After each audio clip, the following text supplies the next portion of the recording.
Isang mapagpalang araw po sa ating lahat. Magandang araw po sa ating Panginoon. Ako nga po pala si John Robby Medina at ngayong araw po, March 31, 2025, araw ng Lunes, ay samahan po ninyo akong pag-aralan at unawain ang mga salita ng ating Panginoon. Ang pamagat po ng ating devotion ngayong araw ay, ikaw ba ay tunay na leader o lider-lideran lamang? Elder. At ang paksa po natin ay magmumula sa Acts chapter 20 verse 28. Sinasabi dito, keep watch over yourselves and all the flock of which the Holy Spirit has made you overseers. Be shepherds of the church of God, which He bought with His own blood. O sa Tagalog naman po, ingatan ninyo ang inyong sarili at ang buong kawan na inilagay ng Espiritu Santo sa inyong pangangasiwa. Pangalagaan ninyo ang Iglesia ng Diyos na kanyang tinubos sa pamamagitan ng dugo ng kanyang anak. At para po sa ating katuruan ngayong araw, may kinalaman sa pagiging leader. Unang-una rito, it is primarily a function, not just a title. Kumbaga, ang pagiging leader, hindi lang siya titulo. Pagkos ito ay isang malaking responsibilidad na nakahatang sa iyo. Hindi lang siya basta title na wala lang.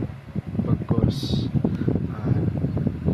napakalaking task ang ginagampanan ng isang leader.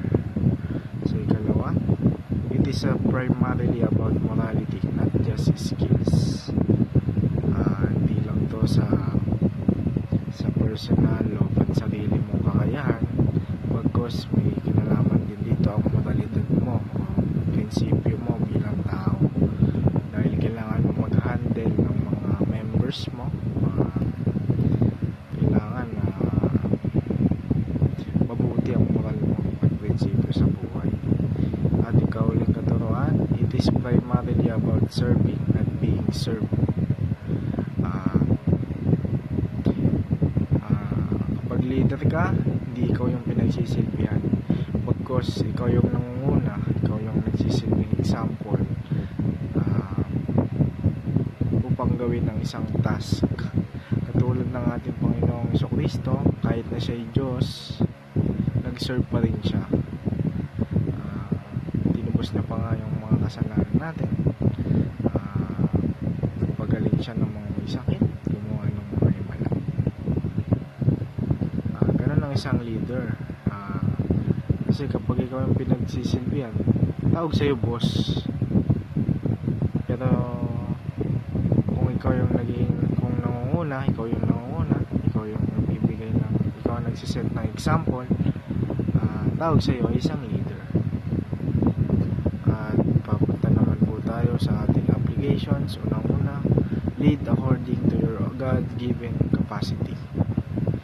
Mamuno tayo at magsilbi tayo kung ano yung kaya natin, kung ano yung best natin na binigay ng Diyos. Ikalawa, lead as a messenger who lives the message. Yung nga, gaya nga ng sabi ko kanina, dapat yung ginagawa natin or yung sinasabi natin is hindi lang natin siya basta sinasabi, pagkos nakikita din dapat yun sa atin, sa actions natin. At ikaw ulit, lead a small group in your church or community. Yun nga, kahit sa community mo, mapapalaganap mo, masishare mo ang salita ng Diyos. Kahit sa small circle lang. At para tapusin po ang ating devotion, samahan niyo po ako sa isang maikling panalangin. Heavenly Father, thank you for calling me to lead in the capacity you have given me. Help me to be a leader who reflects Christ, serving rather than seeking to be served. Grant me wisdom to lead with humility, integrity, and love. Strengthen my character so that my leadership is built on good character rather than mere ability. shepherd others with patience and grace, always pointing them to you. May I lead in my home, church, and community in a way that glorifies you. Fill me with your spirit and guide my steps daily. In Jesus' name,